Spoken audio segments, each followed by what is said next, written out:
Assalamu alaikum warahmatullahi ta'ala saka men fulɓe to baale men ɗo safon fu on salminama ƴamanama on jiyam ɗon e sekuji meɗen mawɗo mo Mali inchallah Allah no nder ɗo ani horejo Alhaji Amadou Diallo fa hande seku meɗen mo anden e sanna sannayi mo Mali ani mo ɗo mo tawa en ɗo waɗi ɗo ɓe kawretude inchallah ni horejo Alhaji Amadou Diallo inchallah hande nomin tawa nokkure no wiye Abuja inchallah andi sakika gorko ɗo.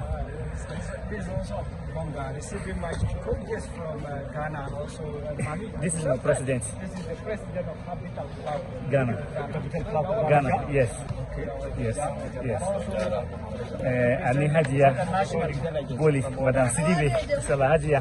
fofo maɗa en kawri kasi inchallah fofo maɗa garo fofo maɗa garo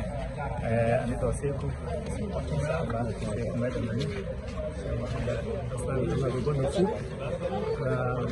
famon seku yimɓe jewti en inchallah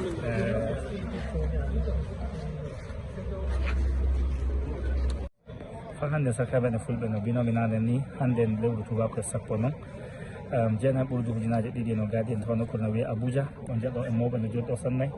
mi yahan dow mawɗo meɗen goto tawano ɗen sekuji meɗen mawɗo no andana Sek Mahmoud Dicko inchallah eno toda en ɗo o wari kawrital ngal e kanko du e meɗen mi haaja mi ƴama lawol mo woodi foof mi ƴamamo haalaji seɗɗa inchallah. Assalamu alaikum warahmatullahi ta'ala saka meɗen fulɓe tawa baale meɗen WhatsApp adnaɗo fuu o salminama hande meɗen tawa nokkure no wiye Abuja nokkure nden no wiye Abuja inchallah mi gari conference hall hande kawrital tabital pulako jeeɗo en rewɓe meɗen no jooɗi ɗo en so hande worɓe inchallah mi anda inde mabɓe kay amma andi ɗo en patron goto Mahmoud Dicko o jeeya Diallo de o yiɗa wi o Dicko Mahmoud bisimilla maɗa fofo maɗa e garol Abuja wonko kollata pulako meɗen seɗɗa na an e rewɓe maɗa ɓe bisimilla. min yetti Allah en tawama Abuja hande ɗo noddama tabital pulako international ha joɗɗinen bureau kesso donc inchallah no en ñaagui Allah ɗum waɗa no woɗiri no weliri no nafirta suudu baba fof dello ko kalata fu noon mi yaha to mawniraɓe an rewɓe bisimilla moɗon fofo moɗo e garol ɗo Ahmed Bare noon har no woodi live do Facebook on gari kawrita tabita pulaku woni ko kolloton rewɓe meɗen gan yiyay rewɓe heewi ɗo onon ni woni ɗo e worɓe tahi ɗum kaloton onon.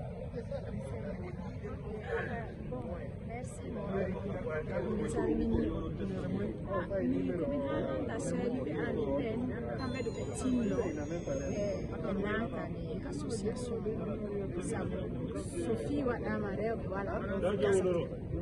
wala fuu ko wawi gasude so rewɓe. Assalamu Allah fa hande ne tawa nokkure no wiye Abuja woni conference hall mawɗo sannayi nokkure nde so gonga Allah ni himɓe gari mawɓe gari fa heewi amma so gonga kañi haalaji goni ɗon ena haale ɗo so gonga ni ɗum alhamdulillah ka biyami pulako hawri amma nden no woni ko heddi fa hande asamen Allah sabde haalaji gonɗa ko wonano haale ɗum fuu fa hande an ka nan ɗum ɗan kay hawrugol waɗugol hunduko wowoto ɗum waɗay lobbu ko nandi muɗum della pulako meɗen Allah new Allah wallu pulako meɗen Allah yaaru pulako meɗen yeeso leyɗe Afrique ɗi fu gari yimɓe juuɓe France wari ko nangi Cameroun, Central Afrique, Gambia, Sénégal, Liberia, Mali, Mauritania, Sierra Leone, Côte d'Ivoire, Nigeria, Ghana, Togo, Benin, Niger, fananga yaha